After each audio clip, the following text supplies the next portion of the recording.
Welcome to the Self-Awareness and Self-Compassion Podcast, formerly known as the Full Spectrum Feeling Podcast. I'm your host, Blaise Schwaller, life coach, mom, and former tattoo artist.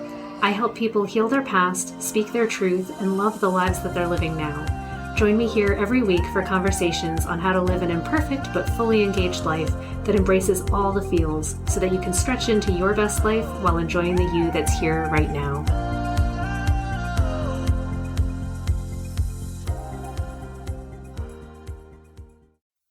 Hello and welcome back to Full Spectrum Feeling. It's wonderful to reconnect with you this week. And today I thought we would talk about New Year's resolutions and what I would like to call the resolution reality check, because I feel like, we all know this, that most of the time resolutions just don't seem to work out. We make them, and I would say like 99% of the time, we don't really follow through, and next year we have the same damn resolution that we had last year, and we go, well, that's okay, we'll have another shot at it, and we'll do it this time. And I'd like to explore why that is, and how we can actually get around it to actually start accomplishing the things that we really want to accomplish. Because let's face it, life is short and we want to accomplish things. And who wants to waste time, aiming for the same resolution that we had last year or even 5 years ago? I'm going to say nobody. So let's start with the word resolution. And I want to ask you, how do you feel when you hear the word resolution? Because with me, it's like my whole torso just wants to tense up and be like, no, I don't want to do it. When I hear resolution, it's the word resolve. And when I think I have to resolve to do something, I think of having to take a disgusting draft of medicine that tastes nasty, and I have to resolve to do it because I know it's good for me and I should do it. And yeah, that's the connotation that resolution has for me, is it's this thing that I have to do, that I should do, that I don't really want to do, but I know is good for me. And that just feels yucky. It makes me feel like I'm a kid that doesn't know any better and is being forced to have to do something by this other half of myself that knows better than I do how to do things. Ugh. And is it any wonder then that when I resolve to do something, it just doesn't tend to go well? Oh, I feel like there's a way to get around this though. And I've found that I'm able to accomplish a great many things, and I'll never ever call it a resolution. And sometimes I'll call them my goals, but really I'm enjoying calling them my determinations now, because that makes me feel much more like a queen. Like I'm determining that this is what's going to happen in my life and I'm going to do it. And I want to invite you to adopt that term if it helps you out as well, is to just say, screw revolutions. Oh my gosh, resolutions. Let's just have determinations. And what would it feel like to have a determination about how this year was going to turn out? And how do I show up if I'm determined to have this happen versus being resolved to have this happen? This past year, I've been focused a lot on my physical health, on getting back to a weight that feels light and energetic, and having the energy to run around and move around a lot with my daughter, to be able to walk outside every day, particularly with COVID being a thing, just wanting to have movement in my life, to have fresh air in my life. And I thought to myself, I don't want to get to the end of the pandemic and the end of quarantining for, a year or more in my house and be worse off than when I started. And at the beginning, it was like a resolution where I'm like, I resolve that this isn't going to happen. But everything about that phrasing is negative. I'm resolving not to have something happen, which makes the thing that's going to happen feel inevitable and like I'm just fighting and resisting something bad happening. So I had to change my thoughts about this and go, okay, well, what do I want to have happen for real? And sit down and write it down. And what I wanted to have happen is I wanted to lose 20 pounds. I wanted to be able to do the splits. I wanted to be able to walk a few miles and not get winded. I want to be able to sprint without having an asthma attack.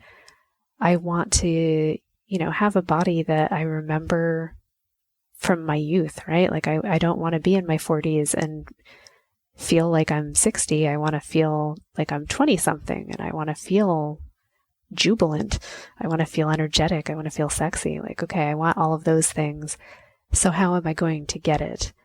And there's the knowledge that I have of, okay, well, I remember what I was doing when I had all those things, which was I was younger, I was working out more, I actually walked a lot.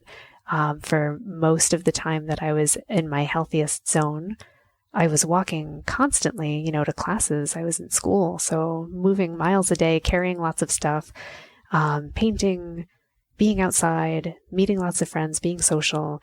And some of those things, I'm like, okay, well, I can't really do the social card so much this year because we're quarantining, so that's not going to happen in person. But I can still work out. I can still at least walk. I can still have control of what I'm eating, and I can have control of when I'm eating and how much. And I had to sit down and look at what is it that I'm actually putting in my face, and I need to have a come to terms with it moment of what am I actually doing? Because whatever I'm actually doing is what's resulted in me being 20 pounds overweight, feeling tired all the time, being exhausted, being depressed, and not having the body that I want. So those moments were tough, but actually looking at it let me have a clear picture of, okay, this is where I'm at. And I, in this particular journey, said, okay, I'm going to get completely transparent with myself and take measurements, right? And write down a list of all of the things that I think are going on with my body that I'm unhappy with. And I was just brutal. I sat down and I wrote down, okay, like I don't like that my skin is dry and that I have like this acne on my face and on my shoulder. I'm like, that's not cool. And I don't like greasy hair, and I don't like that I'm not sleeping well and I have sleep apnea and da da da da. This joint hurts and I'm having trouble with my left knee, and just every possible thing that I could come up with that I was unhappy about. I don't like my waistline. I don't like this. I have a pain in my upper left side, like digestion issues, like all of it. And I wrote it down and I said, okay, well, this is where we're starting. And I am determined that at the end of this pandemic, whenever that is, in 6 months and 8 months and 10 months, these will no longer be true. Okay. So then it's, how do I make that happen? And I've noticed that it's way easier for me to have small goals that encompass all these big ones. So in my determination, it was like this big decree to myself. I am determined that this will no longer be true. And then I began to envision what it's like to not have that. And I wrote down a list of all of the things that me, myself, the person that I want to become or that I once was, does or can do now that they're healthy, now that they're lighter, now that they have this energy, and what do they do? And I was like, oh, okay, well, that person actually gets up in the morning and does Qigong and walks for a mile or two a day. That person laughs a lot and eats really well and has this kind of meal and really enjoys it and doesn't stress about, cookies or sugar or whatever it is. This person can do the splits and has flexibility. And then I sat down and left that for a few days and just let it percolate. I was like, okay, that's where we're going. This is where we're going to be at the end of this. And then I had to figure out, okay, how am I going to get there? What do I need to do to achieve that? And giving myself the proper amount of time to accomplish it, because I don't think that we go from feeling ill or tired all the time and just unable to focus and lazy to suddenly being able to walk, 3 or 5 miles a day and do splits and wake up when you're not used to waking up and be happy about it and just eat salads and be joyful. I don't think you can do that overnight. I don't think that you become that in an instant, but you become it by degrees. So I had to really, again, have this this talk with myself about what's realistic to expect. And can I be loving and kind to myself as I get there? And I decided and I determined that yes, I can, and that I love myself enough that I'm going to do this.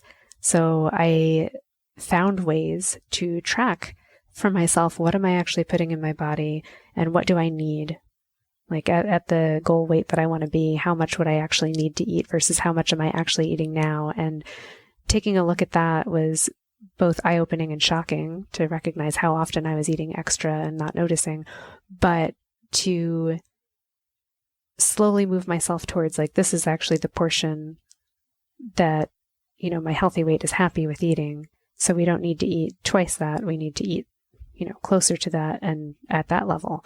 Okay, great.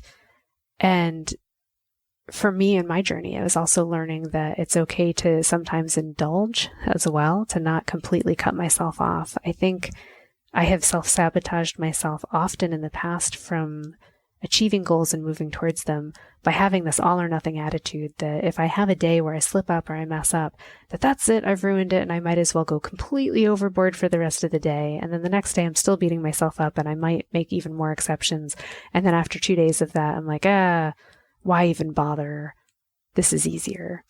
And I determined that I'm not going to be that way with myself anymore. So I'm allowed to make mistakes and I'm going to make mistakes, but they don't have to become a whole steam train of mistakes that just keep on going. It can just be a momentary lapse or a fall off the horse and I get back up and continue to just get back into the groove of where I'm going.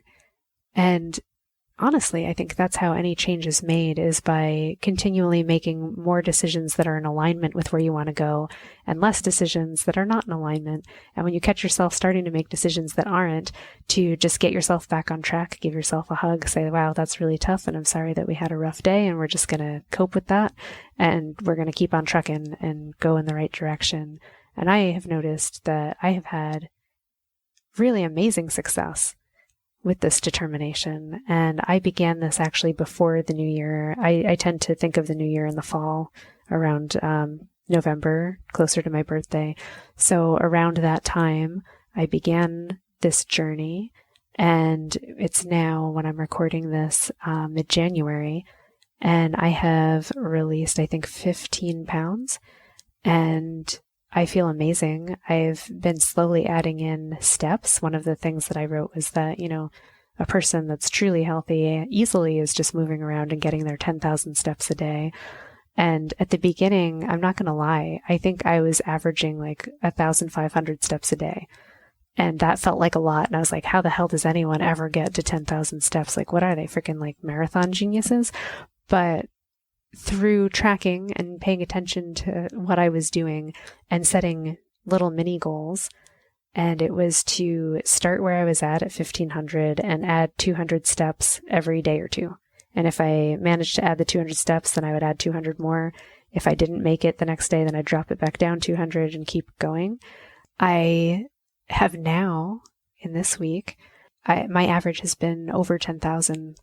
But my goal has actually only been 7,000 to 8,000 this week has been the goal. And I'm finding that I'm crushing it. And it's become easy because I've learned how to slowly add in little chunks of movement into my life. And I thought, that's how we do it, is not to aim for the entire thing at once because you don't even know how to do it yet. But you achieve the whole thing by learning how to do it in this small bit. And that's honestly the step goal has blown my mind because I have never managed to have a 10,000 step average in a week. And I felt like this past week was pretty easy and manageable. And like, I know how to bring up my steps without feeling like it's punishment and without feeling like it's this impossible goal or feeling like I have to do it or I'm in trouble. And that's the other beautiful thing is I'm like, yeah, if I don't hit 8,000 steps today, I'm not going to beat myself up over it or not even try tomorrow. I'll just go, okay, that didn't happen today, but tomorrow we're still going to aim for 7,800. And then we'll just pick it back up and keep going. There is so much room for self-care and self-love in deciding that we get to be gentle with ourselves, but also determined. Because I look at it as like this stern lovingness with myself that I'm like, no, we are getting there. There's no doubt in my mind that I achieve everything that's on that list that I wrote. But it might take the time it takes. And I don't need to set an unrealistic goal that scares me off of even starting, or scares me out of continuing to go, or just depresses me too much to keep trying when it's just too short of a time period or too steep of a goal. I can have a big dream, and it's okay if it takes me a whole year to reach it, because honestly, if it takes me a year and it's, October again before I achieve the full list, I still will have achieved it. And I'll still look back and go, oh, but I made it slow build enough that it's maintainable. And I think that's important to me too, is recognizing that when we make resolutions, so often the goal that we have is not only kind of difficult and out of our ballpark right now, but we make it unsustainable. We've made it such a big thing. Like, how are you possibly going to keep up with it? Like, if you just suddenly start, for instance, I used to do P90X, and I would just jump in and be like, yeah, I'm going to do it. I'm determined. I remember being a badass teenager. I can do this.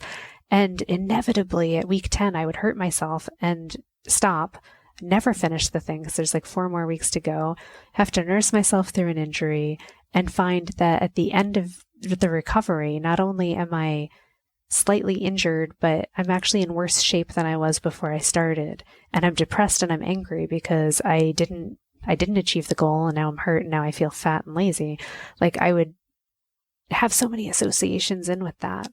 So I know that I'm talking specifically about a health goal that I have for myself, but I think it relates to any kind of goal that you have, be it, for your career or for your relationships or whatever it is, that you have to make the goal big enough to be worth striving for, but give yourself enough of a process, a leeway, and the determination to get through that it's actually achievable and sustainable, and that you don't reach to the end at the beginning. You reach to the first step that gets you towards the end, and that when you decide and you determine what that step is for yourself, you're able to do it. Like, actually sitting down for myself and saying, which part of this do I want to tackle first? And for me, it was about learning how much I was actually eating and reducing it down to a reasonable amount. And then I had to unpack from there, like, why am I eating this extra stuff? So that was like a whole nother, I could probably record another episode for that, about why I eat when I don't need to eat. But I'm not doing that anymore. And that's really cool, because I allowed myself several months of really training myself to notice, when am I actually hungry? When am I thirsty? Why am I feeling like I want to eat? Is it because I'm bored? Is it because I need a hug? Is it because I have a need for space? Like, that was something interesting that I was like, I just need to not have to do something right now with my daughter. And I just want the pause, and I know I can get it if I'm eating. And to learn how to break that habit and give myself room to figure out what is something more productive I could be doing with that situation that both gives me the space that I want and doesn't shove food in my face. It was really an interesting process. And then after that, saying, okay, I'm really getting a handle on that and I can maintain that. So now I'm going to try to add in some steps. And now I'm at the point where I'm like, okay, I've got the steps going in and I'm still continuing to build on that. But now I want to add actual like aerobic exercise because I have energy. And I'm like looking back going, holy shit, it's happening. I can feel that I have this energy. I can feel that what I've determined is going to happen is coming true. And it's giving me so much momentum and inspiration to get past the days when I fall down and I make a mistake and I eat too many cupcakes or whatever it is that I've rewarded myself with. And that's interesting too. I want to mention that I have found a way in my own journey to figure out how I can reward myself, not just with more exercise or whatever I thought had to be in a health goal like losing weight, that I found a way to enjoy food and still have cake and still eat within what I've determined is the correct amount for me that keeps me healthy and happy and not in pain.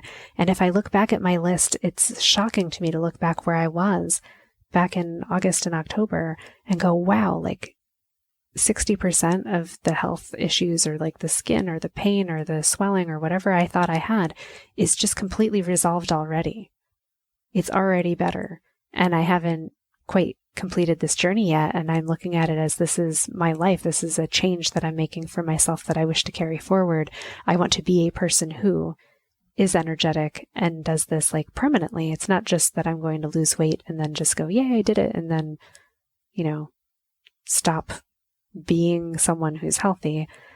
I think that was also a problem that I had, was that I would set a goal and not have an idea of what it looked like after. I would just go, you hit the goal and then that's it. And now you need to come up with a new goal somewhere else.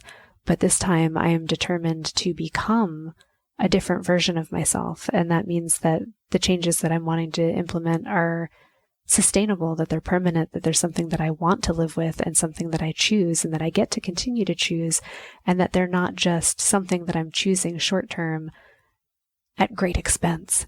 I'm like, no, I don't want any of this to be painful. I want this to be easy choices that I could continue to make and could make my entire life. And I'm playing around with that idea in so many other aspects of my life as well, for business, for parenting, for relationships. And like, how is it that I want to show up, and what's sustainable? And could I be this person forever? And what would that look like if I could really achieve being this person that I want to be? It's what I love about, self-improvement and about reaching goals. And yeah, I'm determined to just continue to be a better person every day. And I'm so happy and thrilled that I am achieving these goals that I set out for myself. And it's not without setbacks. It's not without sacrifice sometimes. It's not without sad or angry days where things aren't working the way I want, or they're not working as fast as I want. But it is a process that I'm winning. And I know that you can win too. I would love to hear back from you about resolutions and how you feel about that word. What is it that you've resolved to do, and what would it be like if you determined to do it instead? Hit me up in the comments, send me an email at blaze@blazeschwaller.com. And yeah, let me know what you're thinking. I cannot wait to hear what you all are going to achieve this year. Have a great one, my friends, and I'll see you next week.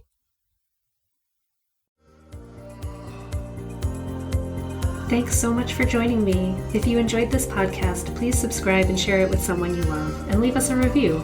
You can learn more and get some self-compassion tips and tricks by visiting coachwithblaze.com, where you can sign up to get my free booklet on overcoming anxiety, overwhelm, exhaustion, and burnout. I'm sending you so much appreciation and love, and I'll see you next time.